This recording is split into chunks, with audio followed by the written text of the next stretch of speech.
Concitoyens du département des Hautes-Pyrénées. Ces quelques mots pour revenir sur le projet hôpital commun en gestation, un projet aujourd'hui qui n'est plus un choix, qui n'est plus une nécessité, qui n'est plus une urgence, mais qui est une réalité. Pourquoi est-ce une réalité? Tout simplement parce que ce projet a 20 ans de gestation, 20 ans pour aboutir le 3 janvier 2023 à une fusion administrative des hôpitaux de Tarbes et Lourdes, devenu un hôpital commun sur 2 sites. Deuxième raison, cet hôpital commun répond à un besoin d'attractivité pour nos équipes médico-soignantes en devenir, mais aussi présentes, qui se sont clairement exprimées avec un projet médical et médico-soignant de grande qualité, à l'unisson, sur un consensus général. Les sachants, ce sont les soignants. Ils ont exprimé leur volonté absolue de soigner de manière moderne au niveau technologique et bâtimentaire. Pensons aussi aux patients qui sont accueillis dans des hôpitaux qui doivent aujourd'hui être accueillis avec dignité dans des bâtiments modernes.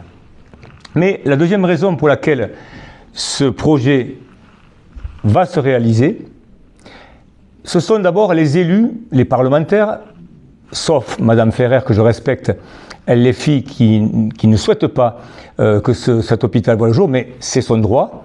Les autres parlementaires, le président du département qui a mis une volonté absolue sur ce projet, qui aide en matière de santé depuis des semaines et des mois, le président de l'agglomération, qui aussi est derrière ce projet, le maire de Lourdes que je suis, en tant que président du conseil de surveillance de cet hôpital commun. Mais cet hôpital commun n'est ni celui de Tarbes ou de Lourdes ou des deux. Il est aujourd'hui, et je remercie Michel Pellieu, il est aujourd'hui un hôpital de recours départemental. C'est donc un hôpital de recours départemental que nous allons construire tous ensemble, parce que c'est un projet de territoire. Et cet hôpital commun, il voit aujourd'hui l'État mettre 300 millions sur la table pour le faire. Ces 300 millions sont suivis d'un permis de construire qui a été déposé il y a quelques jours. Le projet a démarré, il est sur les rails. Il n'y a plus de débat possible. Nous avons absolument besoin d'une structure moderne de grande qualité dans le cadre d'une offre de territoire, un maillage territorial, public et privé aussi, et articulé avec l'hôpital de Bagnères et l'hôpital de Lannemezan sur des spécialités particulières. Donc un maillage de territoire et une offre de santé pour nos résidents, nous leur devons, pour les visiteurs, pèlerins, touristes du monde entier qui viennent dans nos belles Pyrénées, les Hautes-Pyrénées, mais aussi pour les futures populations qui arrivent sur nos territoires parce qu'il y a une migration climatique et sécuritaire dans notre beau territoire des Hautes-Pyrénées. Nous devons nous structurer dans d'autres secteurs aussi, mais en particulier sur celui-là, puisque c'est quand même le sujet majeur qui anime les élections municipales partout en France avant la sécurité. Eh bien, nous allons faire cet hôpital.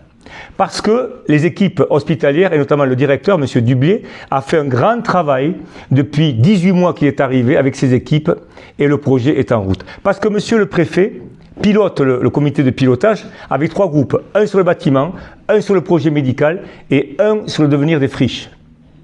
Parce que nous avons besoin d'être attractifs pour les futurs médecins, les futures infirmières, les futurs médico-soignants à venir sur nos territoires, mais aussi être attractif pour les populations en général. Et je pense notamment au-delà du projet de soins que représente cet hôpital, il ne s'agit pas de soigner dorénavant, il s'agit de soigner de manière qualitative. Et au-delà de ce projet de soins, il y a autre chose qui est en jeu. Ce projet de l'âne, c'est le barycentre démographique du territoire.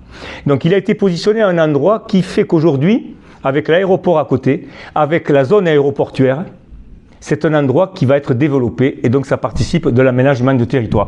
Et quand je dis aménagement du territoire, je pense aux BTP, aux entreprises qui attendent ce grand chantier aux alentours de 350 millions d'euros qui va alimenter quand même le bassin de l'emploi et les entreprises qui en ont vraiment besoin à ce jour. Au-delà de ça, ce projet nouveau, cet hôpital qui va voir le jour, entraîne de fait un projet sur lequel nous militons avec le président du département que je suis à 200% sur une halte-gare ferroviaire, c'est-à-dire l'équipement à cet endroit-là d'une halte-gare ferroviaire pour desservir toute la zone, y compris l'hôpital commun, avec des navettes après.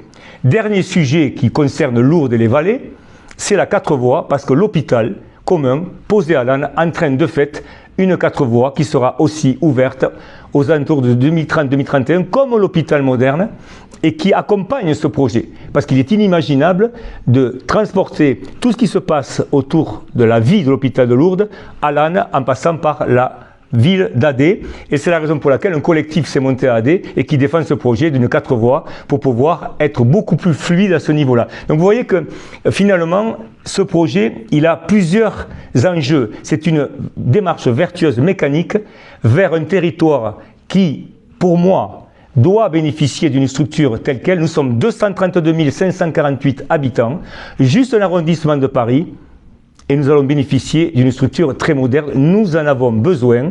Le projet a démarré, il est sur les rails et nous allons faire cet hôpital parce que nous en avons vraiment besoin. Merci. N'oubliez pas que nous sommes là, les élus, pour répondre aux enjeux des usagers, ni plus ni moins.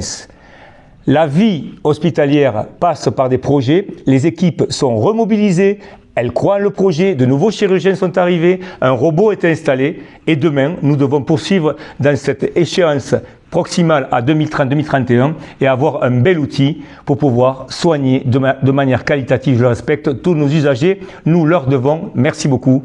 Bon vote dimanche.